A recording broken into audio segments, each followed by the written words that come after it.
Relationship Clinic this morning, the 29th day of May 2025. A very good morning from wherever you are this day, watching or even listening to us. And as you know it today, it is about, treating our relationships, talking about them in this clinic. And I'm super excited to be joined by two amazing ladies, very beautiful, who will be talking about, when someone has been raised in a church kind of setup, do you expect them to be shielded from or protected from probably hurt, betrayal, and all that? It is a story from one of my guests who will be taking us through her story, and an expert will be helping us just unpack what goes on in the mind of someone who's gone through such a turbulent, kind of marriage, and also some action that someone takes even when someone has hurt you. How do you do that? So it is going to be an amazing conversation. Join in on 20316. That is our SMS line. 0786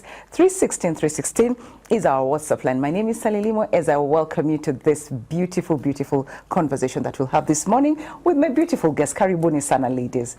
Thank you so much for making time. And I'll start with you, Bethel. Introduce yourself. My name is Bethel. I'm born again. I work at Deliverance Church, Kasarani Mwiki, and I'm glad to be here. Thank you for having me, Sally. Karibu sana. Yes. Pauline? My name is Pauline Murithi. I'm born again. I love the Lord as my personal savior. Amen. So happy to be here. Yeah. I fellowship at Sitam Woodley. And yes. You're my churchmate. Oh, yes. Good to know that. You're my churchmate. Yeah, and it's a coincidence, that both, you didn't say you're Bethel Murithi. Yes. So I'm hosting the Murithi. Yes. And we are not sisters, isn't it? Fantastic. Yes. Anyway, we go straight to the point. Our topic for the day is raised in church but broken by love. And let me just say, first love for you, Bethel. Yes. How was it like being raised in church in terms of relationship, marriage, friendship? How was it like for you? It was good. And I literally lived in church, in the church compound. So from my earlier years, I literally was there in church. And my mom was an administrator in church, now called Mablaka Hill Chapel. Then back then it was called Nairobi Chapel. Okay. And my dad was also working at the University of Nairobi, Hall 13. So it was wonderful. That is what I knew. I knew church. Yeah. And church was every day, not just on Sundays. Yeah. It was every day for me. And therefore, in Sunday school, active there. And even in the youth ministry, all along to my adult years, yes, church has been one big factor for me. Okay. Yes. What did you pick up, excuse me, in that setup of church in terms of marriage? What did you learn in that environment? As a young girl at that time, the basis was the Bible. And through my Sunday school years, through adulthood, through teenagehood, and through adulthood, the Bible was the foundation. Yeah. So anything I knew about love was from the Bible, in the lens of the Bible. So 1 Corinthians 13 was preached, how a marriage should be. Husbands respect, that wives should respect and submit to their husbands. Okay. Husbands should love. Those are scriptures and sermons that I used to hear a lot. Not only on Sundays, but every other day. Okay. Yes. And Pauline, you're also in the church setup, and all that. What is it about people who are raised in church, ladies especially? What do you teach them, the young people, as they grow into marriage? What are some of the things that you teach them to be a good woman, quote unquote? Of course, the first thing is Proverbs 31. Yes. So before you even enter into marriage, you all want to, or you aspire to be a Proverbs 31 wife or woman. And so aside from that, there's the aspect of love, as she said. Love from a biblical perspective. Okay. There's also aspect of fidelity. Like in marriage, you have to be pure, you have to keep your marriage holy and all that. Okay. So, and of course, there's an aspect of telling the couples or the newly married to commit their marriage to God with hope, with a lot of expectation that it is going to work and the future is going to be all glorious. You're right. Yes, so from a church perspective and from a marriage and coaching as a marriage counselor, something like a relationship management. It's the aspect of love. Okay. Like from the way God loves the church. Okay. Ephesians. Yeah. You've brought in a very interesting Bible verse, the Proverbs 31 woman. Yes. And it's a conversation I was having with a colleague, I think this week. Proverbs 31, I think, portrays this woman who should just be perfect. Superwoman. Yeah? Yes. Perfect. And the question is to you, Bethel, because I'm sure you heard about that Proverbs 31 at that point. You got married first. How long were you married for? And were you this Proverbs 31 woman? How long was I married for? I got married in 2012. Okay. Yes, so I was married for all that time until when we had the separation, 2020. But half of my marriage, he was in the country, and the other half, he was outside the country. Yeah. Yes. Okay. Yes. So was I a Proverbs 31 woman? I would say the standard is high, and therefore I strive to achieve that. Right. And as I read the scripture, I was like, oh, this standard is too high. That this woman looks all perfect, yeah. And she's challenging me to be better. Okay. So I say I was working towards being that kind of a woman. Okay. Yes, yes. How was your marriage like now? Yes, my marriage at the onset 2012, got married 5th, which is also my mom's birthday. Oh, wow. Yeah, it was good.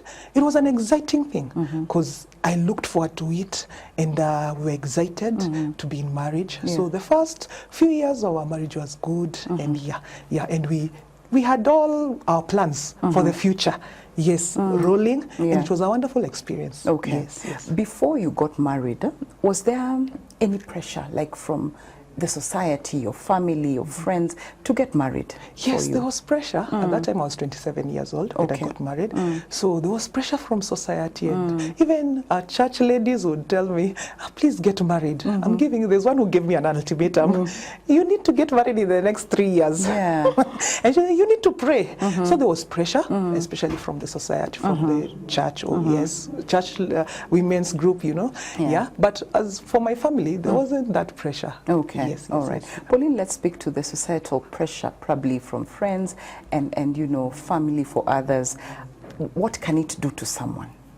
It's very depressing, I should say, Yeah. because there's that expectation from the family that by a certain age, you're supposed to be married. Yeah. So when you tend to kind of delay or you're waiting too long, the aunties, the parents, everyone is asking you, Kwani, you're not bringing someone, and no one is seeing you, and things like that. Okay. And then even the church, of course, we start thinking, what's wrong? Yeah. How come you stayed for very long? And not just that. There's that expectation that by a certain age, you're supposed to, I don't know who said People who this just age. set some rules for people. Yes. You know? Yes. And we're all not together. We're not the same. We can't be all married at the same age, and it would be so boring. So that expectation of by a certain age you're supposed to be married, or maybe you've started working, you've acquired this and that. Children. And so by now, Yeah. you're supposed to be bringing children and all that. So there's a lot of pressure, and it can be very overwhelming for a lady. Yeah. And then another thing, even from your own friends, like for example, if you're in a group and all the others have gotten married and you're left alone, there's that pressure of, I also need to hurry up. Right. No, not the society, but even from yourself, because your friends are telling you, hey, you're very picky, maybe you're choosy, you're taking so long because you're not like accepting the offers that are coming and things like that. So there's a lot of pressure, and it can be overwhelming. It can be overwhelming. Yes. Wow.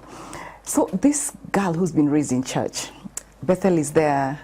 How then do you, because when I started the show, I said about, you know, I feel, or I don't know, I could be wrong, over-shielded. People who are in church are very, as a parent, you keep on, you have the church surrounding with pastors. How then did you start, how did you see this man, how did he see you, and how did you start dating, and how was it? Yes, we're in the church setup, it's like you're in a bubble. Right. So it was either school, church, or home. That is the bubble I was in. Yeah. And there's that you're being, my parents were overprotective. Okay. So when we met with my then husband, we met in the church setup. So he was active in the youth ministry, I was active in the youth ministry, and that's when he approached me. Yes, we were friends, so I thought at that time, we were friends. So we'd be in ministry together, serving together, going to prayers, youth activities, hiking, all that. So that's where we met, in that church setting. Yes. Okay. Yes. So you've met and you've dated. For how long did you date? We dated for 2 years. We dated for 2 years.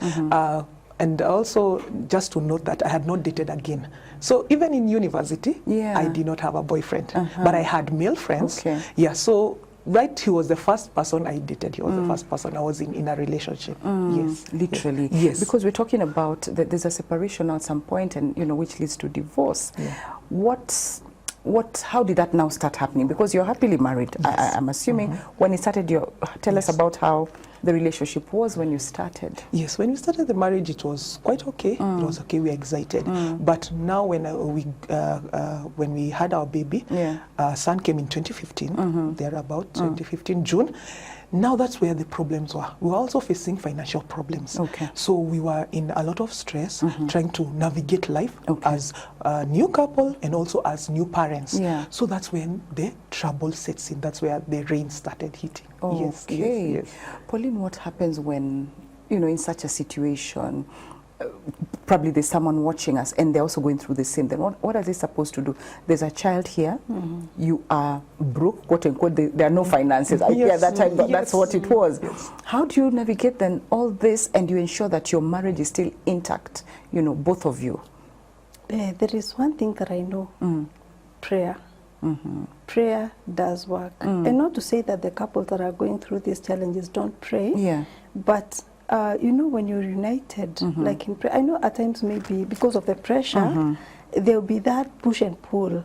Maybe the lady wants to focus on praying for this marriage to work. Probably the husband, because of the pressure, he kind of, we all respond differently to different problems and different challenges. But if there can be a place of prayer for the two, it would really work. Another thing may be seeking opportunities to get support. Yeah. If it is in a church setup, like you're saying, she grew in a church environment. Right. There's pastoral counsel. Okay. So, of course, I know different churches have different ways of reaching out to people who are in distress. Yeah. And seeking counsel or to be supported by people. I know at times maybe to be hard to open up, especially when it's something, because what happens, you start feeling maybe embarrassed to even open up. And as she said, they were going through financial challenges. And I have gone through financial challenges in my life and in my marriage, and I know it can be very, very, very stressful. Yeah. So you don't want to open up lest you're told maybe you didn't save, you didn't plan, you didn't, and people are very judgmental. Yeah. So seeking support is also another way. Okay. And also, I think creating moments to worship, I've seen it work a lot. And as we worship God, as we lift God, there's a way it creates an environment of healing as you go through the process, or recovering as you go through the process. Okay. It may not be easy, but that's the best way to do it. Just seek opportunities to live a life so that it's not just the pain and the anguish. Because the more you get low and you keep now allowing the devil to minister negativity, the more it becomes harder even to recover. But I usually say there is no season that doesn't have an end date. So I would want to encourage someone watching us and maybe going through that situation to seek support, reach out to people. There are marriage counselors, there's a church, as I said again. There are different people who are willing to help and work with such couples. Secondly, there's peer support. We just mentioned about a friend of ours, a mutual friend with whom they were working together. Yeah. So there's that peer support. People are going through the same. Right. And there will always be someone who has gone through the journey you're going through. And they'll be willing to help. Even as we discuss these things, we find out, oh, mine is not as bad, I'm not alone. Yeah. And that way you're able to pick up and... Probably family as well. Yes, I don't know family. if Bethel, you know, during that period, did you go back to your family in terms of support and all that? Yes, my family supported. Right. My parents really supported because we had financial challenge to a point that we wouldn't even afford rent at some time. So at a point, I went to my family, even to my church, even to my late Reverend Waweru, Reverend Waweru. He would support. He supported me. So we had that. But what we didn't have, as she has said, is praying together. Our family altar wasn't there, and we did not pray together. And that I think that was the start of the downfall. We did not connect spiritually and really put our marriage and our family in prayer. Yes, yes. Very important. Something you mentioned, family altars. Pauline, speak to that. How important, is a family altar? It's extremely important. Right. Actually, I would encourage anyone who has not entered into the marriage yet to begin from that point. Oh, yeah? Because that's a point where you connect with God on daily basis. And make sure it's serviced and serviced by prayer every day. Yeah. We see in other religions they always have altars, even in business, in whatever.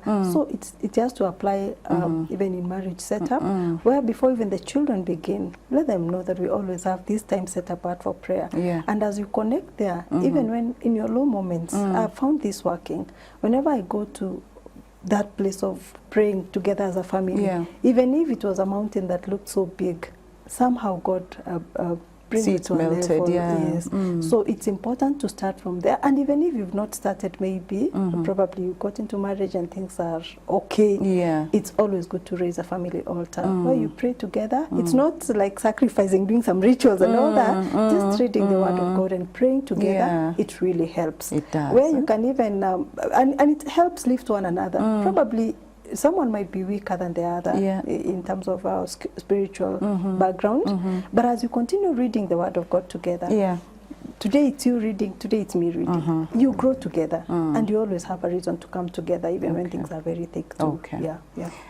Bethel, now take us through the story in terms of now you're here, finances are down, a baby is here. Then what happens then in this case? Yes, we are kind of navigating being parents alone. So I'm navigating being a mother and all the emotions and that go through being a mother. I had a C-section, so being a first-time mother, all my attention went to my son. Child. Yes, and it is important for me to also note that I neglected him. I neglected my then husband at that time because all my intention, it wasn't intentional, but at the back of my motherly mind, instinct, naturally. Yes, we all go there, and he felt neglected, and we weren't communicating well. We weren't friends. We were very cold and harsh to each other, and we wouldn't discuss the challenges that we are going. So everyone navigated on their own. So, and when it came to a point now when there was would flirt on the phone, yes, infidelity. And I believe cheating starts with conversations. It doesn't start at the end. It starts from somewhere. So it is at this point that the child has come, the whole of you is with the baby. Yes. Okay. Yeah, and there's neglect, there's coldness to each other. We aren't praying, we're not communicating, and we're just going through the motions of being parents and what we need to do. Yeah. So that is when now the emotional infidelity happened, and I snooped on his phone, because I knew there's something that my instinct would tell me there's something that isn't quite right. That womanly, the sixth, the sixth sense, and I snooped, and my reaction to it wasn't very good. Yes, I must admit at that time I did something I regretted after, because when I did that, that's when I remember I texted my mother, my husband has an affair. I did the wrong thing, because in marriage, in counseling, they told you're not supposed to tell your parents. You're supposed to go to your best couple or a therapist. So later on, I regretted, because I said my mom will not see him the same again. Therefore, it's a failure on my part. Yes, so that is when now. And he didn't know about it, yes, at then. But I told her, I told my mom. So that is a failure on my part. Yes. That looking back, it is important that couples are told you that you need, if you have issues, you need to go to a therapist, you need to go to your best couple, or to somebody who is neutral, not either of your families. Really? Yes. Pauline? Yes. Really? Yes. Premarital counseling is very good. I know, of course, most church setups have that, and some don't. But I would urge a couple that are intending to get into marriage to go through premarital counseling. Because so many things that people go through in life, you will hear in that class, and you'll be prepared ahead of time. So as she said, communication can actually break, make or break. So if there is no communication, it breaks. If there's proper communication, it works. So as you learn during that premarital counseling class or something, you will ask questions. You will get to learn, because there's no manual like this is how you are supposed to do in marriage. And as she said, if you realize that you've done a mistake, going to the place of saying sorry. Those are things that you learn in the premarital classes, that no one is perfect. Don't go expecting a perfect man just the same way you're not a perfect lady. So premarital counseling is a must. It's a must, but you're saying, I'm sure some ladies there are just like, what do you mean I cannot tell my mom? I cannot even tell my sister, you know? But I mean, there you are saying that it's important to tell your Best couple? The moment you bring in third parties, depending on who they are, it might work or Backfire on you.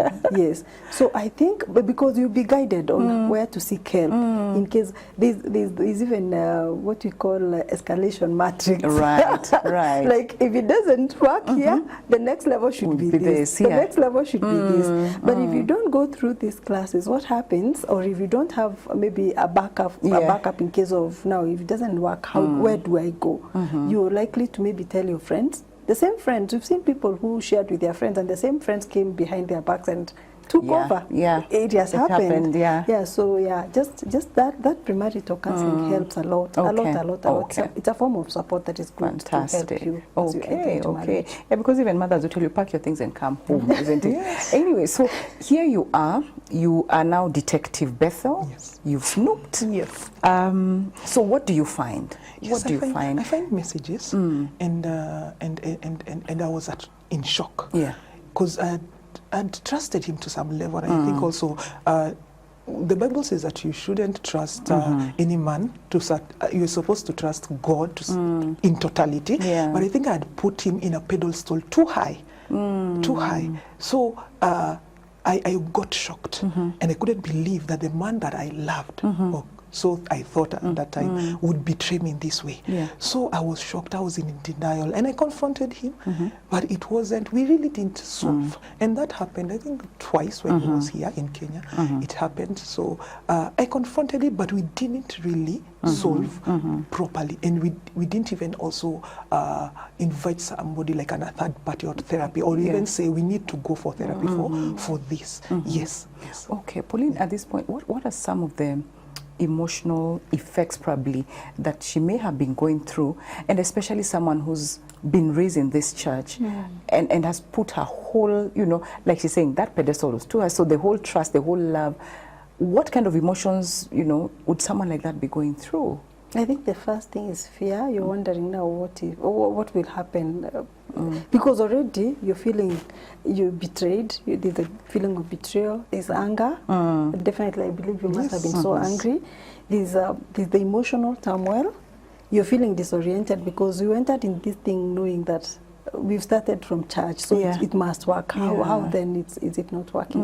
And at times people even tend to blame God. God, why are you allowing me to go through this? Right. So there's that bitterness. You're feeling betrayed, and you're wondering, okay, I prayed about this thing. Maybe I'm assuming maybe you had prayed about it before you got into marriage, and then you're feeling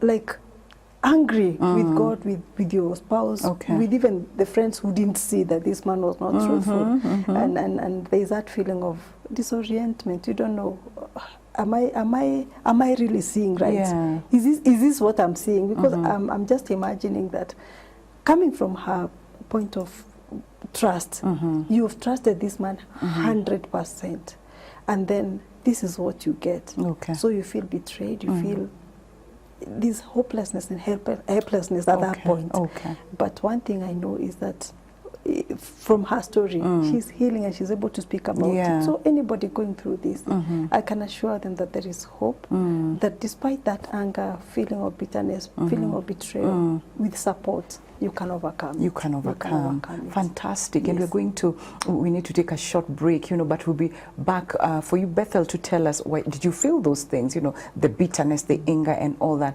and much more, what you did even after all this.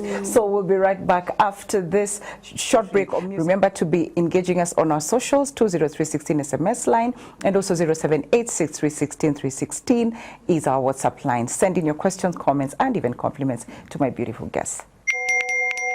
We are living in a lost and broken world, constantly bombarded by messages of hate and atrocities.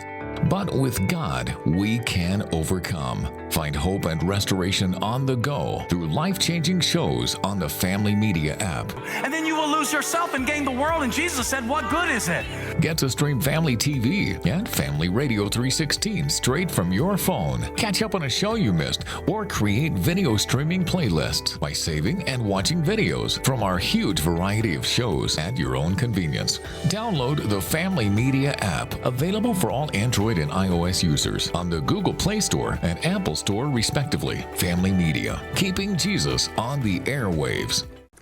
Indeed, make a date with Pastor James and the entire team at Prayer Circle. It's going to be an amazing time, as we always say, in the presence of the Most High God. So ensure that you're there to listen to the Karura voices. They're going to be worshiping and praise, and and the theme for this coming Prayer Circle on the 30th, 7 p.m. to 8:30 p.m. is I worship. So come, let's worship together. Let's have fun in the presence of the Lord.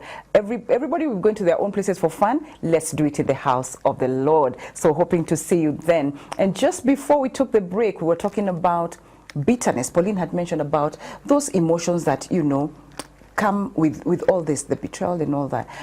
Were you feeling that at the time? Yes, I was feeling that. Shocked, bitter, disappointed. My trust is shattered. Yeah. And the person that I claim to love isn't the person that I now love. So the dilemma, you're bitter, and also this is your husband. So you're bitter and shocked and in denial, and like reality hits you that things are not okay. But you still love him at that point. Yes, I still love him. Yes, and I'm shocked and in denial that this can happen to me. Right. You see, there are stories that you hear from outside there, but when it happens to you, it hits home. They normally say kwa jirani, when you go kwa jirani. Yes. So now you're in the financial, struggles happen, the baby has come. Then what solutions do you come up with? Yeah, the solution was now to find, he was working also. I wasn't working at that time, so I was a stay-at-home mom.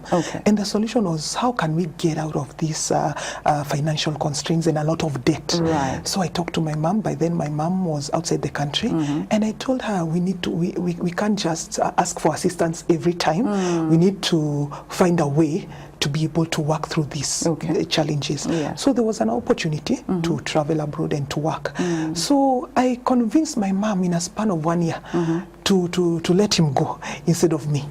No. So infidelity, financial constraints, the baby. Solution, my husband to go. Yes. Okay. At that time, my son was 1 year. So I wondered, who will I leave my son with if I had that opportunity? And I told my mom, if he succeeds, I succeed. If he gets out of debt, I get out of debt. If this is a family sacrifice we are doing. This is for the family. So I was for really rooting out for him to really go. And my mom would also ask me, what if your marriage doesn't work? What if this and this? And I said, even marriages break when you're in the same house together. So, and off he went. After an year, off we went. We got the visa, we got the passport. Yes, and off we went. And before he went, we traveled to up country, to his side, to his parents' side, Western.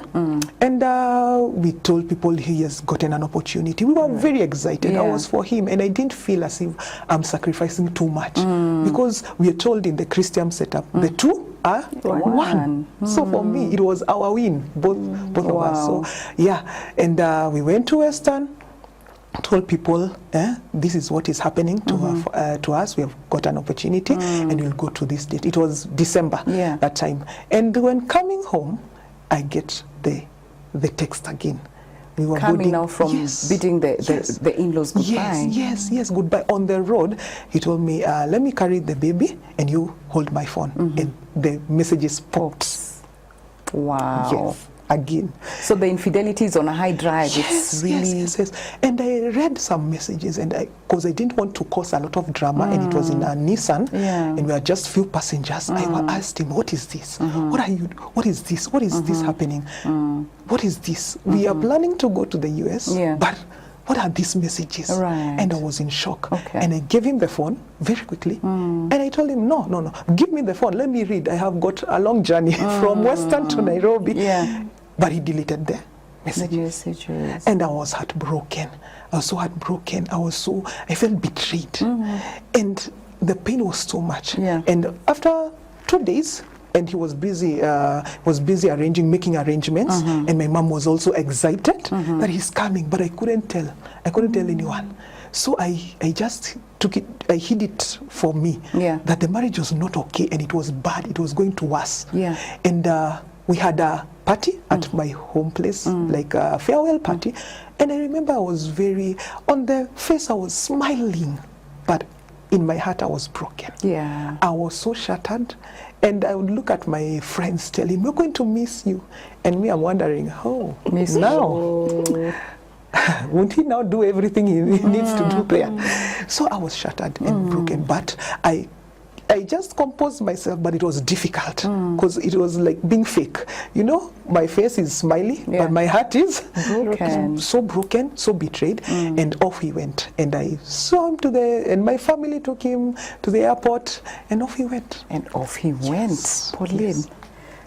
Wow. Who does that? How do you do that? I mean, why would someone do that from where you sit? You've betrayed me, you've broken me, infidelity incident one after the other, and someone steals this as the wife says, actually that was a sacrifice. As much as you're saying it wasn't, I think it was. You know, why would someone do that after all this? From the mind, you're the mind people. Why? What I would say is first to congratulate Bethel because she's speaking from a victor's point, or Yes. she's a victor's side. Yes. Yeah, because it's not easy, and especially that putting forth a face that is strong when Yeah. you're really, really shattered. It takes a lot of courage. Right. Because other people will be like, it would end there before it even begins. I know. Yes, but I kind of think that both Bethel and the mom, they are doing it from love, trying to bring a solution to these never-ending challenges. Okay. And they were hoping that things will work out. Right. So I tend to think that maybe the mother was just being protective. Of course, someone will ask, why not protect the daughter? Yeah. But she didn't know. She didn't know that the son-in-law was going off the track. So but she did. She said, what if he goes on the marriage? You know, did your mom at that point know about She those? didn't know, because she didn't know. I knew if I could tell her, I knew if I would tell She her, wouldn't it support. would cause something. Yeah. And my sisters, in hindsight, usually tell me, you could have taken his visa and tore it apart. Yeah. But I was in so much pain that did not Yeah. click. Yeah. I'm not the drama type kind of woman. Yeah. I was in so much pain. But I think it was out of love that I wanted him to get that opportunity, Okay. and out of knowing that we can find solutions to our problem. But I was, at the same time, I was betrayed. Yeah. At a point And also from a hope. point I of think love there and was hope. also the hope Right. that Yes. things will work out, both for Bethel and the mom. So they were doing it with a lot of love Yeah. to protect now the marriage from a point of maybe financial Yeah. recovery Yeah. and things like that. And on Bethel's side, she had, of course, having grown in church, you know that even this season of wilderness, all wilderness, financial, betrayal, everything, it will come to an end. Yeah. Of course, despite the pain, I'm sure she had hope that things Right. will shape up. When the man goes there, of course, when the money comes, maybe he will It's reform. for the family. Yes, Yeah. it is for the family. Right. So you're doing it from a point of things will work out. There's hope at the end of the tunnel. Oh, yeah. Yes. A girl who has been raised in church. You just Yes. believe, you just... Yes, yeah. Let's get to the socials. Someone is saying, good morning, I'm proud of Bethel. I saw her broken and in denial, now able to talk. I attest she's doing well. That's Rose Mbayengure. You know, she That says is my congratulations. therapist. Oh, Yes, thank you, amazing Rose. therapist. Thank you for watching, Rose. We appreciate it. We appreciate the feedback. And then someone says, good morning, Sally and the beautiful Murithi ladies. My question is to Bethel. Why support a man who betrayed you over and over again? Or having been raised in church, you felt it was the right thing to do? And are you healed? Yeah, I still hope that my marriage would work. This is a person that I loved. Yeah. And it was, as we say in the vows, through sickness and in health, through the bad times and the good times. Right. So no one to just give up in marriage. So I thought if we sort out our financial challenges, maybe the rest of the challenges would Yeah. sort out. So yes, I felt betrayed, but I still loved him. Okay. Yes, Yeah. yes. And have I healed? Yes. I think to this point, speaking out and sharing, Yeah. I know my pain, I've healed. I've healed to an extent, and it is a journey. I'm not Right. yet there. Right. I'm still speaking to my therapist, and it is a journey, but I am not where I was. Where you Yes, were. Yes. To Pauline, and that question for you is to Pauline, does she see any narcissistic behavior or tendencies, gaslighting from that husband, and was it wrong for Bethel's family to put the husband as a priority than their own daughter? First question, Yes, she did confess that she saw the narcissistic behavior. Yeah. When of course the man was pulling the phone and trying to delete the messages and all that. That's like suppressing her because you're one. Today I wouldn't fear if my husband took my phone. Yeah. Because I know there's nothing to hide. So, but the fact that he's trying to force his, like, it has to be my way, you can't have access to my, since when did it become yours and mine and ours and all that, or rather not ours. And then secondly, for Bethel, I see her trying to protect her marriage to the point of, you know, till death do us part, and no matter what. And of course, it's sad that she was crashing and pained, even going through the messages and all that, and still trying to hold and hope that things will work out. So there's that space of, she did say that even her, at times she would like be confrontational, which is a defense kind of mechanism or trying to show that you also have a voice even in this marriage. But it is sad that it was suppressed and she wasn't able maybe to handle it in any other better way at that point. Then for the mom didn't know that this was happening. So she was just protecting the children. She was just hoping that these children, they'll get out of this. Probably the man will go work for some years, bring over the wife, or maybe come back in a more stable position. And of course, it begins from a point of hope. I believe the mom had hope. Right. And even Bethel, she had hope that things will work out. Absolutely. Yeah. So it's not like she wasn't seeing, but that believe as a Christian, things will work out. And we'll get over this storm. Wow. And you know, when Bethel you spoke, there was cultural differences. The backgrounds, your backgrounds are totally different. Did that play a role in any way in your marriage? Our cultural differences were there, but I remember when going through premarital, we were told it is important that we are aware of them. And I think there's some, maybe cultures, there's this perception you're like the visitor wife. You don't really kind of fit in because you don't understand their language. But for us we didn't have those differences play in the marriage. We knew we were one. And I would appreciate maybe learning one or two words from his culture and him too. But I think the expectations when it comes to certain events, there was an event at his home place, and there was an expectation that I need to behave in a certain way, which I wasn't told. And we clashed with one of the aunties, because she expected me to behave in a certain way, but I really didn't know that was expected of me. So there are those expectations that you find in cultures. They expect the wife or the husband to behave in a certain way without communicating. And that causes some conflict. Pauline, do you want to add something to that? Yes, I usually say, of course, I'm an advocate. I grew up in Meru, got married in Kirinyaga, so of course not so wide a part of a culture. But there's one thing that I usually see, marriages that are of different cultures, most of them tend to work because you get to learn, as she said, there are things to learn and there are things to pick from this culture, bring it to your culture, and of course it's the excitement of being in a new environment and all that. On the flip side, some fail because maybe, as she said, there are those expectations. This is how we do our things. So you can't do this when there are visitors. You can't do this because you are in-laws. And so it's a tough balance, but it does work. And I believe that even if maybe for Bethel didn't work, I was just sharing in another media station that I usually imagine someone maybe from Turkana who has never been to Coast. They can get an opportunity to be in Coast courtesy of their daughter. Somebody who, maybe from Coast who has never been to Kisumu, they can get a trip and of course a family in a different culture where they've never been. So there's a way God has created it so that even if it's a nation or a European or maybe even locally a different culture, there's always something we can learn from each other. But of course, if it's not working, just seek help. All right.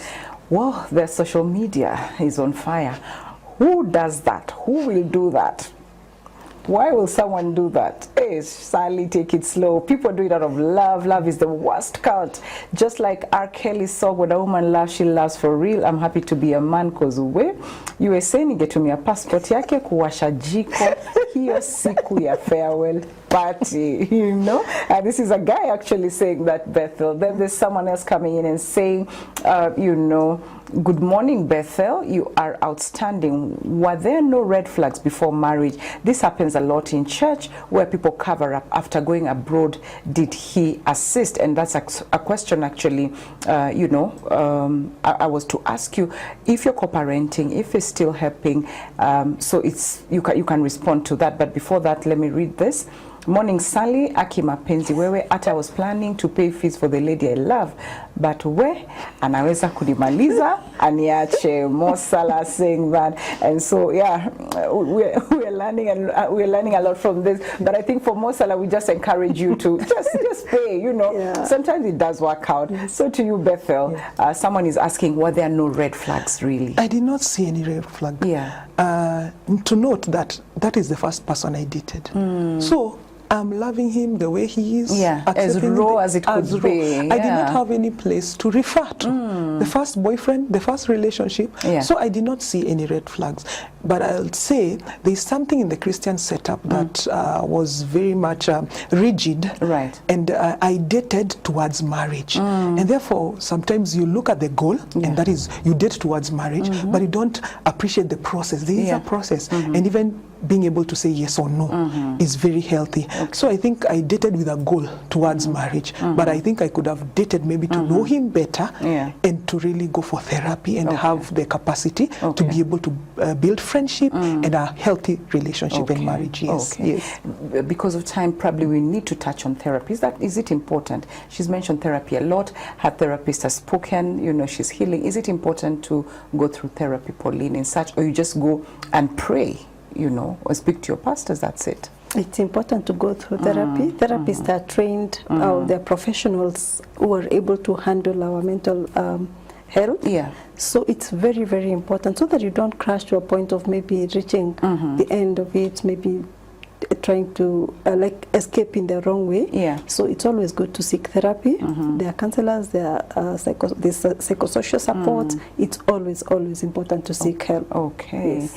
There's a comment I've seen here, and it's, you know, someone has talked, I don't know where it's disappeared to, but someone is talking about, you know, that hope is what really, there it is.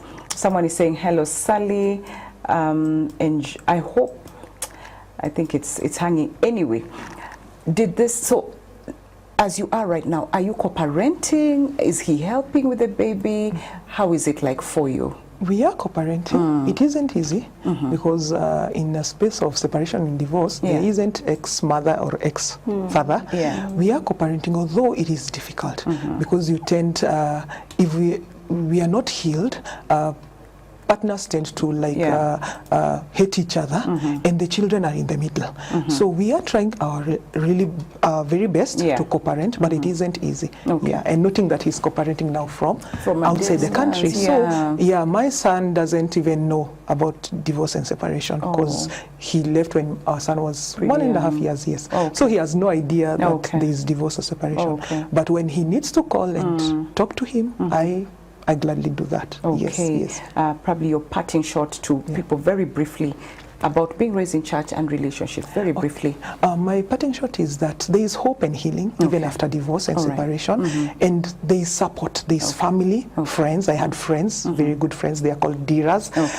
They're the ones that really were there. There is therapy that you need to seek for, and I think even the pain has the pain has a purpose afterwards. When I look backwards, I usually see the pain has a purpose for me. Awesome, awesome. And I'll read this very, very fast. Hello, Sally. It's hope that breaks hearts, but you should take it easy. Even Jesus supported Judas and invited him for a meal, even when he knew Judas would betray him. She had so many options, but it's good she chose to stand in faith to God.